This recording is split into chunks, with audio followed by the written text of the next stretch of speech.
안녕하세요. 오늘 우리는 한 가지 질문 앞에 서보려고 합니다. 신라는 어떻게 삼국을 통일할 수 있었을까? 역사를 보면 어떤 나라는 강한 군대를 가지고도 사라지고 어떤 나라는 작은 나라에서 시작해 큰 역사를 이루어냅니다.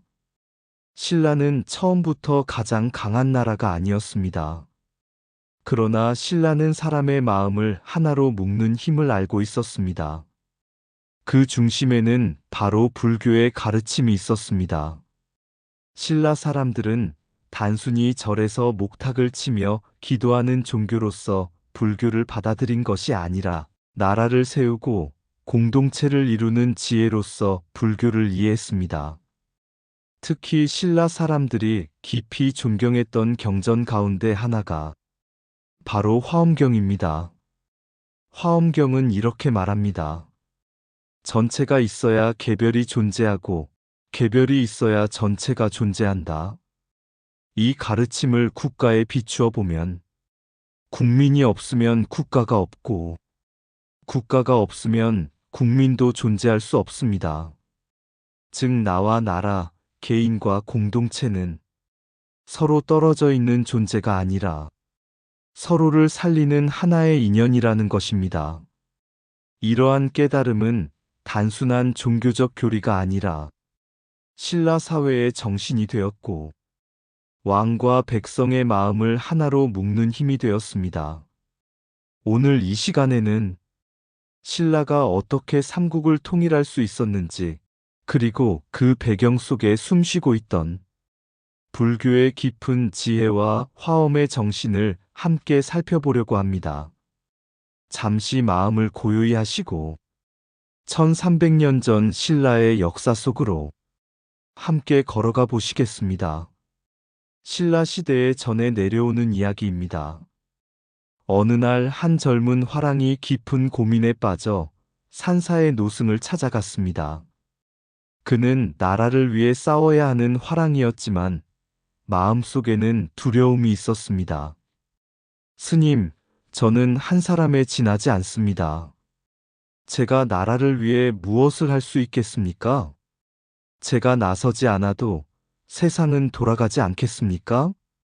노승은 잠시 미소를 지으며 아무 말 없이 작은 돌 하나를 집어들었습니다. 그리고 산사 옆에 쌓아둔 돌탑에서 그 돌 하나를 빼냈습니다. 그러자 균형을 잃은 돌탑이 조금씩 흔들리기 시작했습니다. 노승은 조용히 말했습니다. 보았느냐? 이 돌탑은 수많은 돌이 모여 이루어진 것이다. 그러나 그 가운데 단 하나의 돌이라도 빠지면 탑의 모양은 흔들리고 결국 무너지게 된다. 화랑은 그 모습을 한참 바라보았습니다. 노승은 다시 말했습니다. 화엄의 가르침에는 전체가 있어야 개별이 존재하고 개별이 있어야 전체가 존재한다고 하였다. 나라 또한 마찬가지다. 국민이 없으면 나라는 존재할 수 없고 나라가 없으면 국민도 설 자리가 없다. 그러니 한 사람의 마음이 곧 나라의 기둥이 되는 것이다. 그 말을 들은 화랑은 깊이 머리를 숙였습니다. 그날 이후 그는 이렇게 말하곤 했습니다. 나는 큰 나라를 위해 싸우는 것이 아니라 내가 바로 그 나라의 한 부분이기 때문에 나의 자리에서 최선을 다할 뿐이다. 훗날 그 화랑은 전쟁터에서 큰 공을 세웠고 사람들은 그의 용기를 칭송했습니다. 그러나 그는 늘 이렇게 말했다고 합니다. 나 하나가 한 일이 아니라 모든 사람이 함께 이루어낸 일입니다. 이 이야기는 우리에게 조용히 말해줍니다. 한 사람의 마음이 모여 공동체를 이루고 한 사람의 헌신이 모여 나라를 지탱합니다. 바로 이러한 깨달음이 신라 사람들이 불교 속에서 발견했던 공동체의 지혜였습니다. 신라 시대에 전해 내려오는 한 이야기가 있습니다. 어느 날 젊은 장수가 깊은 고민에 빠져 한 산사의 노승을 찾아갔습니다. 그는 나라의 장래를 걱정하고 있었습니다. 스님, 우리 신라는 강한 나라가 아닙니다. 고구려는 강하고 백제도 강합니다. 이 작은 나라가 어찌 큰 나라들 사이에서 살아남을 수 있겠습니까? 노승은 잠시 웃으며 그를 산 아래로 데리고 갔습니다. 그곳에는 큰 강이 흐르고 있었습니다. 노승은 강물을 가리키며 말했습니다. 저 강을 보아라. 강물은 산을 밀어내지 않는다. 그러나 길을 따라 흐르며 결국 바다에 이른다. 장수는 그 말을 이해하지 못했습니다. 노승은 다시 말했습니다. 세상에는 두 가지 힘이 있다. 하나는 힘으로 밀어붙이는 힘이고, 또 하나는 흐름을 읽는 지혜의 힘이다. 부처님의 가르침에서도 모든 것은 인연과 조건 속에서 이루어진다고 하셨다. 인연을 아는 자는 세상의 흐름을 거스르지 않는다. 장수는 강물을 오래 바라보았습니다. 노승은 조용히 말을 이었습니다. 작은 나라라고 두려워할 필요는 없다. 강한 나라와 약한 나라의 싸움이 아니라 흐름을 읽는 나라와 흐름을 모르는 나라의 차이일 뿐이다. 세월이 흐른 뒤 신라는 당나라와 손을 잡고 백제를 무너뜨렸고 이어 고구려도 역사 속으로 사라졌습니다. 그러나 신라는 거기에서 멈추지 않았습니다. 당나라의 세력이 한반도를 지배하려 하자 이번에는 그 흐름을 다시 읽고 마침내 당나라 군대를 몰아내게 됩니다. 이렇게 하여 신라는 외세에 의존한 나라가 아니라 스스로의 힘으로 통일을 완성하게 됩니다. 불교에서는 이렇게 말합니다. 지혜로운 사람은 세상을 힘으로 이기려 하지 않고 인연의 흐름을 깨닫는다. 신라의 통일은 단순히 칼과 창으로 이루어진 것이 아니라 세상의 흐름을 읽는 지혜와 인연의 통찰에서 시작된 것이었습니다. 그리고 바로 이러한 지혜가 당시 신라 사람들이 불교 속에서 배웠던 깊은 가르침이었습니다. 강한 나라가 세상을 얻는 것이 아니라 흐름을 읽는 나라가 시대를 얻는다. 힘은 잠시 세상을 흔들지만 지혜는 오래 세상을 이끈다. 인연을 아는 자는 싸움을 두려워하지 않고 인연을 모르는 자는 힘만 믿는다. 나라의 크기가 역사를 만드는 것이 아니라 나라의 지혜가 역사를 만든다. 세상의 흐름을 거스르는 힘은 결국 부서지지만 흐름을 이해하는 지혜는 길을 연다. 작은 나라라도 마음이 하나가 되면 큰 역사를 이룰 수 있다. 불교의 지혜는 칼을 날카롭게 만드는 것이 아니라 마음을 밝게 만든다. 세상은 힘으로 움직이는 것 같지만 실은 인연으로 움직인다. 한 나라가 살아남는 길은 힘의 경쟁이 아니라 지혜의 선택에 있다. 역사를 바꾸는 것은 무기가 아니라 사람의 깨달음이다. 나라가 바른 길을 찾을 때 백성의 마음도 그 길을 따른다. 지혜로운 국가는 적을 미워하기보다 세상의 인연을 먼저 살핀다. 힘으로 얻은 승리는 잠시이지만 지혜로 얻은 평화는 오래간다. 나라가 하나로 서려면 먼저 마음이 하나로 모여야 한다. 불교의 가르침은 절 안에만 있는 것이 아니라 나라의 길과 백성의 삶 속에도 흐른다. 신라 시대에 이런 이야기가 전해 내려옵니다. 어느 산사 아래에서 젊은 화랑들이 수련을 하고 있었습니다. 그들은 검수를 익히고 말을 타며 전쟁을 준비하고 있었지만 그들의 스승은 먼저 마음을 배우게 했습니다. 어느 날 한 화랑이 스승에게 물었습니다. 스승님, 우리는 왜 이렇게 서로를 위해 살아야 합니까? 전쟁이 나면 결국 각자 싸우는 것 아닙니까? 스승은 아무 말 없이 숲속으로 그들을 데리고 갔습니다. 그리고 나무 한 그루를 가리켰습니다. 저 나무를 보아라. 화랑들이 바라보니 한 그루에 큰 나무가 서 있었습니다. 그러나 가까이 가보니 그 나무는 사실 수많은 뿌리가 서로 얽혀 하나의 큰 숲을 이루고 있었습니다. 스승이 조용히 말했습니다. 부처님께서는 모든 존재가 인연으로 서로 연결되어 있다고 하셨다. 나무 한 그루도 혼자 서 있는 것이 아니라 보이지 않는 뿌리들이 서로 이어져 숲을 이루고 있는 것이다. 그리고 다시 말을 이었습니다. 사람도 마찬가지다.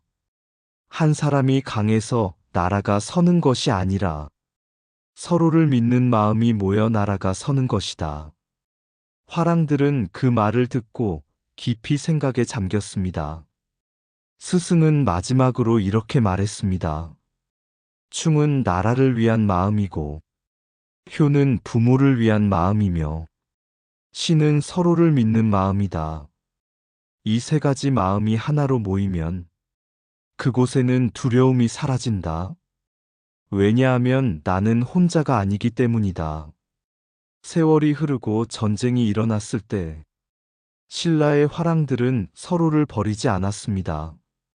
앞에서 한 사람이 쓰러지면 뒤에 있는 사람이 그 자리를 지켰고, 한 사람이 물러서면 또 다른 사람이 그 자리를 대신했습니다. 그래서 사람들은 이렇게 말했습니다. 신라의 힘은 칼에 있는 것이 아니라 사람의 마음을 하나로 묶는 정신에 있다. 불교에서는 말합니다. 한 방울의 물은 쉽게 마르지만 바다에 들어간 물은 마르지 않는다. 화랑들이 배웠던 공동체 정신도 바로 이러한 불교의 가르침에서 자라난 것이었습니다. 그래서 신라는 단순히 강한 군대를 가진 나라가 아니라 서로를 위해 살아가는 마음이 강한 나라가 될 수 있었던 것입니다. 한 사람의 용기는 작을 수 있으나 마음이 모이면 나라의 힘이 된다. 칼이 나라를 지키는 것이 아니라 서로를 믿는 마음이 나라를 지킨다. 혼자 서 있는 나무는 바람에 흔들리지만 숲을 이루면 바람도 길을 잃는다. 충은 나라를 향한 마음이고 자비는 모든 사람을 향한 마음이다. 부모를 공경하는 마음이 깊을수록 나라를 사랑하는 마음도 깊어진다. 서로 믿는 마음이 있을 때 두려움은 자연히 사라진다. 불교의 가르침은 강한 사람이 되는 길이 아니라 함께 강해지는 길을 가르친다. 한 사람의 희생이 모여 공동체의 평화를 이룬다. 진정한 용기는 적을 쓰러뜨리는 것이 아니라 동료를 끝까지 지키는 마음이다. 마음이 흩어지면 군대는 약해지고 마음이 하나가 되면 나라가 강해진다. 인연으로 이어진 사람들은 서로의 삶을 지켜주는 울타리가 된다. 함께 걷는 길에는 두려움이 적고 함께 지키는 나라는 오래간다. 나라를 위한 충성은 명령에서 나오지 않고 마음의 깨달음에서 나온다. 화랑의 검은 적을 향했지만 그들의 마음은 언제나 백성을 향해 있었다. 서로를 위해 살아가는 마음이 있을 때 한 나라는 비로소 공동체가 된다. 신라 시대에 전해 내려오는 한 이야기가 있습니다. 어느 날 젊은 관리 한 사람이 깊은 고민을 안고 산사의 노승을 찾아왔습니다. 그는 나라의 장래를 걱정하고 있었습니다. 스님, 나라를 지킨다는 것이 무엇입니까? 백성은 나라를 위해 살아야 하고, 나라는 백성을 위해 존재한다고 합니다. 하지만 어느 것이 먼저입니까? 노승은 잠시 생각하더니 작은 거울 하나를 꺼냈습니다. 그리고 햇빛이 들어오는 창가에 놓았습니다. 그러자 거울 속에 햇빛이 비치며 작은 빛이 생겼습니다. 노승은 그 거울 옆에 또 하나의 거울을 놓았습니다. 그러자 두 거울 속의 빛이 서로 비추며 더 밝아졌습니다. 그리고 그는 이렇게 말했습니다. 화엄경에는 육상원흉이라는 가르침이 있다. 세상 모든 것은 6가지 모습 속에서 서로 어울려 존재한다고 하였다. 노승은 계속 말을 이었습니다. 그 가운데 총과 별이 있다. 전체와 개별이라는 뜻이다. 전체가 있어야 개별이 존재하고 개별이 있어야 전체가 존재한다. 그리고 조용히 말했습니다. 나라와 백성도 마찬가지다. 백성이 없다면 나라는 존재할 수 없고 나라가 없다면 백성도 설 곳을 잃는다. 그래서 화엄에서는 개별이 곧 전체이고 전체가 곧 개별이라고 말한다. 이것을 측중의 이치라고 한다. 젊은 관리는 그 말을 들으며 고개를 끄덕였습니다. 그러자 노승은 마지막으로 말을 덧붙였습니다. 또 하나 기억해야 할 것이 있다. 육상 가운데 마지막은 성과 괴이다. 큰 일을 이루려면 누군가는 자신의 것을 내려놓아야 한다. 한 사람의 헌신이 모여 마침내 하나의 완성을 이루게 된다. 세월이 흐르고 신라는 수많은 전쟁을 겪었습니다. 그 과정에서 많은 사람들이 나라를 위해 헌신했습니다. 그리고 마침내 신라는 삼국을 통일하게 됩니다. 사람들은 그 승리를 군사의 힘이라고 말했지만 신라의 사람들은 알고 있었습니다.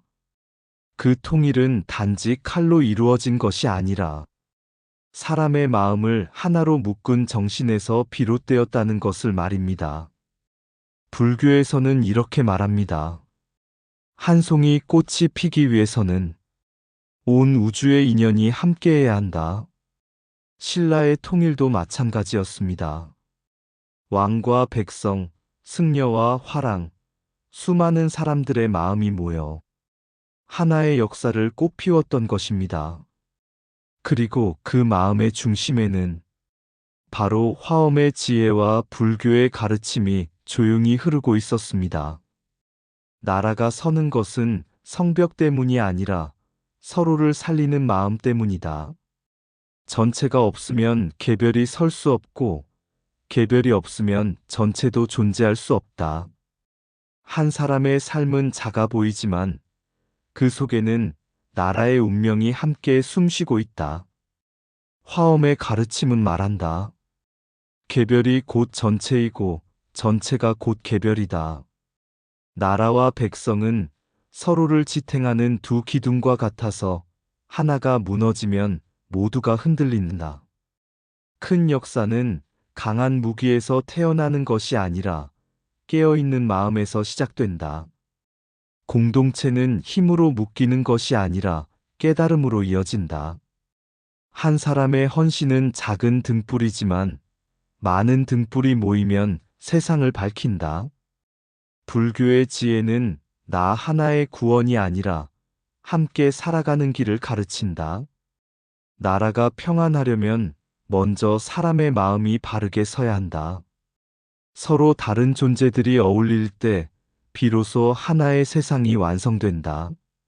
화엄의 세계에서는 작은 풀 한 포기도 우주의 인연과 함께 존재한다.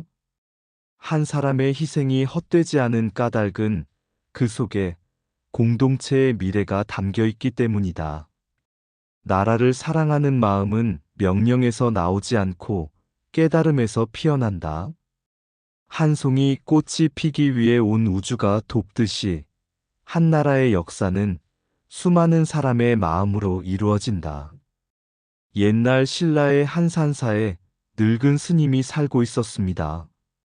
어느 날 젊은 제자가 스님에게 물었습니다. 스님, 신라는 어떻게 삼국을 통일할 수 있었습니까? 강한 군대가 있었기 때문입니까? 스님은 잠시 미소를 지으며 마당에 떨어진 낙엽 하나를 집어들었습니다. 그리고 제자에게 물었습니다. 이 낙엽 하나로 숲을 만들 수 있겠느냐? 제자는 고개를 저었습니다. 그럴 수 없습니다. 낙엽 하나로는 숲이 될 수 없습니다. 그러자 스님은 말했습니다.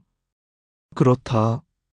그러나 이 낙엽도 한때는 큰 나무의 일부였고, 그 나무는 또 숲의 일부였다. 숲이 있기 때문에 나무가 있고, 나무가 있기 때문에 잎이 있는 것이다. 제자는 그제야 조금 이해가 되는 듯 했습니다. 스님은 다시 조용히 말을 이었습니다. 화엄경에서는 이것을 육상원융이라 한다. 전체와 개별이 서로 어울려 존재한다는 뜻이다. 나라와 백성도 이와 같다. 백성이 없으면 나라는 존재할 수 없고, 나라가 없으면 백성도 설 자리가 없다. 제자는 한참 동안 생각에 잠겼습니다. 스님은 마지막으로 이렇게 말했습니다. 또 하나 기억해야 할 것이 있다. 큰 숲이 자라기 위해서는 수많은 나무들이 햇빛을 나누고 서로의 그늘을 견디며 살아가야 한다. 어떤 나무는 먼저 쓰러져 새로운 숲의 거름이 되기도 한다. 그래서 화엄의 가르침에서는 완성에는 반드시 헌신이 따른다고 말한다. 그날 이후 제자는 산을 내려가며 깊이 생각했습니다. 신라의 통일은 단지 칼과 창으로 이루어진 것이 아니었습니다. 왕과 백성, 화랑과 승려, 수많은 사람들이 서로를 위해 마음을 모았기 때문에 가능했던 일이었습니다. 한 사람의 마음이 모여 공동체가 되고, 공동체의 마음이 모여 나라가 됩니다. 불교는 우리에게 이렇게 가르칩니다. 나 하나의 행복만을 구하는 것이 아니라 함께 살아가는 세상을 밝히는 것, 그것이 바로 참된 깨달음의 길이라고 말입니다. 마치 수많은 물방울이 모여 큰 바다가 되듯이 수많은 사람의 마음이 모여 하나의 역사를 만듭니다. 신라의 통일 또한 그러했습니다. 그 역사 속에는 화엄의 지혜와 불교의 숨결이 조용히 흐르고 있었던 것입니다. 화엄의 바람 속에서 옛 산사의 종소리, 천년의 안개를 흔들며 울려 퍼지면 한 나라의 이야기 또한 고요한 법문처럼 다시 피어난다. 작은 나라 신라, 처음에는 한 줄기 바람과 같았으나 사람들의 마음이 모여 마침내 큰 숲의 숨결이 되었다. 화엄의 가르침은 말한다. 한 잎이 떨어져도 숲은 울리고 한 사람의 마음에도 세상의 인연이 깃들어 있다고. 나라가 있어 사람이 살고 사람이 있어 나라가 서듯 전체와 개별은 서로를 비추는 거울이었다. 누군가는 앞에서 길을 열고 누군가는 뒤에서 등을 밝혔으며 또 누군가는 조용히 쓰러져 새로운 역사의 걸음이 되었다. 그렇게 수많은 마음이 모여 한 시대의 꽃을 피웠으니 삼국의 하늘 아래 피어난 통일도 결국 사람들의 인연이 만든 연꽃이었다. 불교의 바람은 말없이 흐르며 우리에게 다시 묻는다. 너의 마음 하나가 세상을 밝히는 등불이 될 수 있느냐고. 이상 맑고 향기로운 지혜의 샘이었습니다. 오늘도 좋은 날 되세요. 구독과 좋아요는 맑고 향기로운 지혜의 샘에게 큰 힘이 됩니다.